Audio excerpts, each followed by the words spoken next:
Welcome welcome welcome cook with নাসিমাতে সবাইকে আবারও একবার ওয়েলকাম।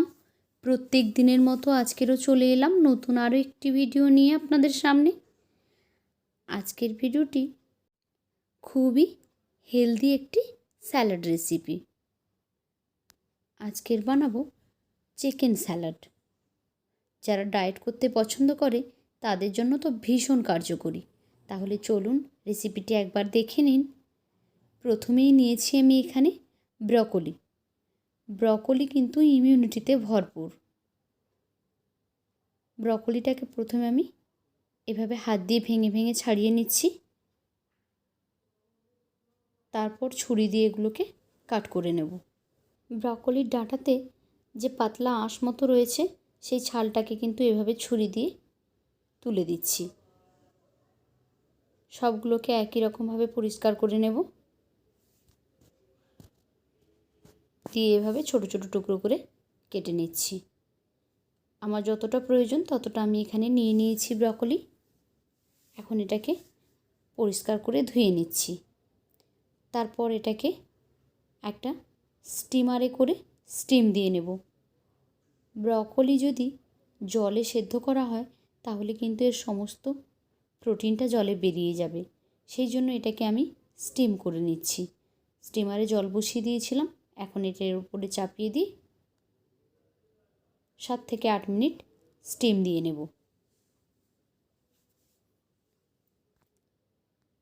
সেই ফাঁকে আমি কিছু ভেজিটেবলস কেটে নেব। এখানে নিয়েছি আমি red bell pepper, yellow bell pepper আর ক্যাপসিকাম। সবগুলোকে এখানে আমি ছোট ছোট পাতলা পাতলা করে কেটে নেব। আপনারা চাইলে রেড ইয়েলো বেল পেপার না দিয়ে এখানে গাজর, ক্যাপসিকাম, পেঁপে বা অন্য কোনো সবজিও আপনারা অ্যাড করতে পারেন। যে যার পছন্দ মতো সবজি এখানে অ্যাড করে নেবেন।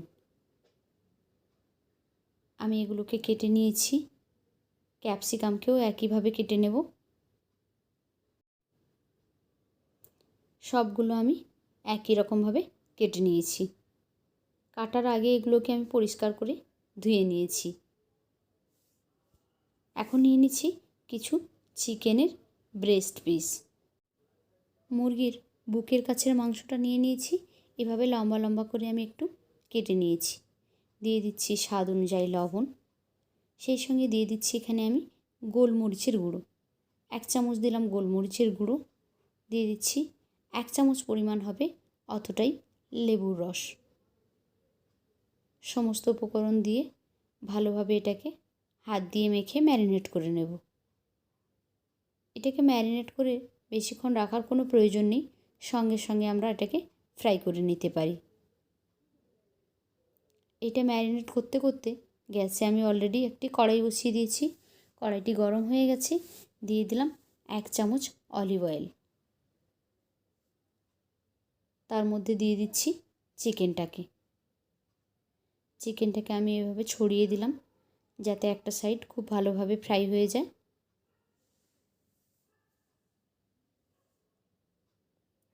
2 থেকে 2.5 মিনিট সময় লাগবে একটা সাইড ফ্রাই হতে।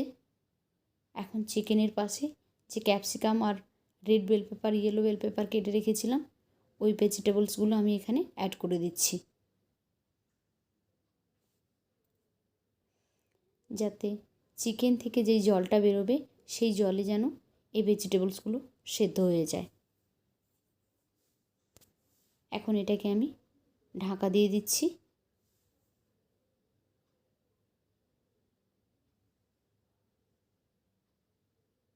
তো দেখুন চিকেন থেকে কতটাই জল বেরিয়ে গেছে।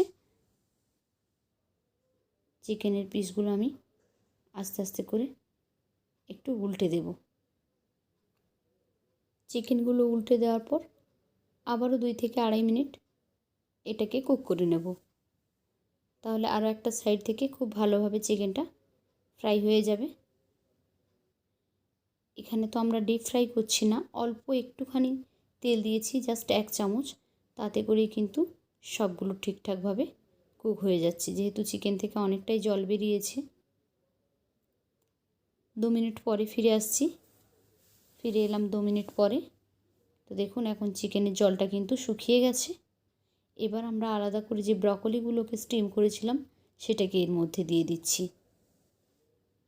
দিয়ে দেবো এতে স্বাদ অনুযায়ী লবণ। আগেই আমরা চিকেনে লবণ দিয়েছিলাম, সেই জন্য দেখে লবণটা দেব। আর দিয়ে দিচ্ছি লেবুর রস। এখন 20 থেকে 30 সেকেন্ড মতো একটু নাড়াচাড়া করে নেব। তাহলেই কিন্তু রেডি হয়ে যাবে আমাদের ডায়েট স্যালাড। তো কেমন লাগলো আজকের আমার এই রেসিপি? যদি ভালো লেগে থাকে তাহলে লাইক, কমেন্ট অ্যান্ড শেয়ার করবেন। আর এরকমই সহজ সরল রেসিপি পেতে আমার চ্যানেলকে সাবস্ক্রাইব করে বেল আইকনে ক্লিক করে নোটিফিকেশান অন করে দেবেন। তাহলে যখনই আমি কোনো নতুন ভিডিও আপলোড করব সেই ভিডিও সবার আগে পৌঁছে যাবে আপনাদের ফোনে। তো আজকের মতো এই পর্যন্তই।